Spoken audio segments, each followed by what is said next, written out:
Bonjour à tous, amateurs de pop culture. Aujourd'hui, on va parler d'un jeu trop mignon, plein d'amour et d'un univers coloré.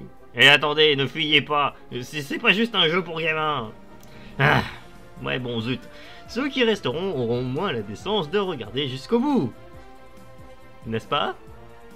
Bref, bienvenue dans Rêver et parler de Hat in Time. Ah, Hat in Time, un jeu découvert grâce à l'ermite moderne, et que dire de ce jeu?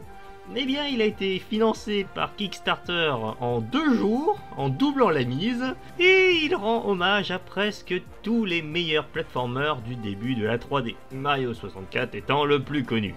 Mais il a aussi des influences en tout genre, que ce soit Psychonaut ou Spyro, par exemple. Clairement, ce jeu est adorable dans sa direction artistique, et avec un humour adulte bien caché. Mais ouais, ce jeu, je le considère vraiment comme la parfaite fusion entre un excellent jeu de plateforme pour toute la famille et un jeu accessible pour toutes les générations. Ce jeu puise son inspiration dans pas mal de jeux et les incorpore de façon très réfléchie, chaque monde ayant ses spécificités, sa patte graphique propre à elle-même, et un game design qui fait que tu es toujours récompensé dans ton exploration, mais sans vomir une quantité pharaonique de choses à collecter. L'aventure est classique, mais propose des défis optionnels pour ceux qui cherchent le challenge.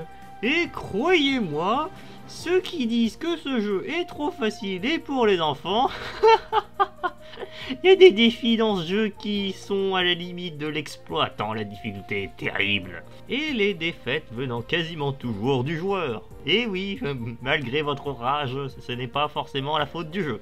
Et par conséquent, il offre aussi bien une accessibilité aux plus jeunes qu'une difficulté importante pour les plus âgés, ou d'amateurs de jeux qui poussent la personne dans ses retranchements. L'histoire joue avec son aspect enfantin et avec un humour omniprésent. Je trouve qu'il ne force pas ses blagues et que certaines vous décrocheront un sourire sur leur absurdité, ou leur double sens que seuls les plus âgés comprendront.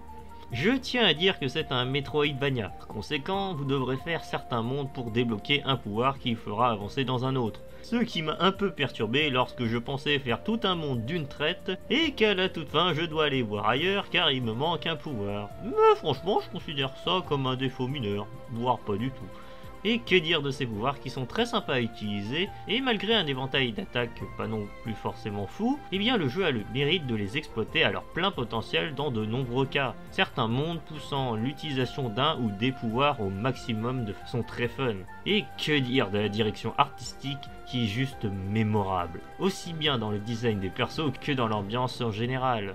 Là, dans Hat in Time, chaque monde a sa propre identité, et particulièrement dans son idée de décor délirant, que ce soit Mafia Town, qui assume totalement le côté cartoon de l'architecture barrée, ou bien les forêts lugubres avec plein d'éléments fluo, et pourtant gardant une touche sinistre malgré l'abondance de couleurs. Clairement, la direction artistique ajoute encore plus à mon amour du jeu, et pour moi, l'une de mes meilleures références de jeux vidéo de plateforme 3D indépendants.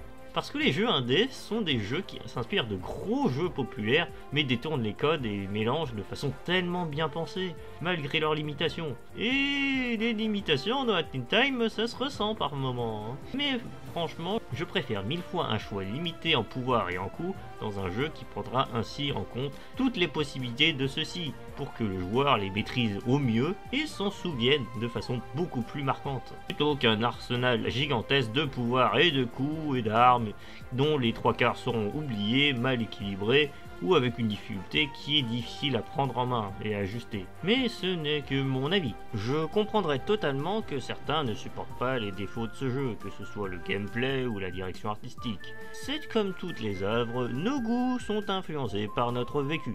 Clairement, mes univers de pop culture que j'adorais autrefois se limitaient à leur visuel, et pas forcément des trucs très diversifiés. Mais aujourd'hui, je suis un peu plus curieux. Aujourd'hui, on a Internet. Donc, si on n'a pas peur de fouiller, et accessoirement de se spoiler, eh bien on peut déjà s'assurer un peu mieux sans aller à l'aveugle lorsqu'on va consommer cette œuvre. Et même, des fois, juste le fait de rechercher ce jeu plusieurs fois et que ça nous plaît toujours d'être informé dessus, trouve que c'est déjà un bon point que l'œuvre nous intéresse.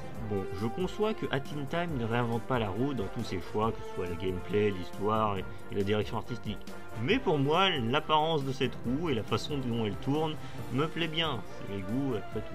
Soyons clairs, on est ici pour parler d'univers et de vous les présenter vaguement. Je ne vais pas vous convaincre forcément d'y accrocher. Bon, on commence à dériver, donc je vais en arrêter là. Et la prochaine fois, eh bien, on verra un autre univers.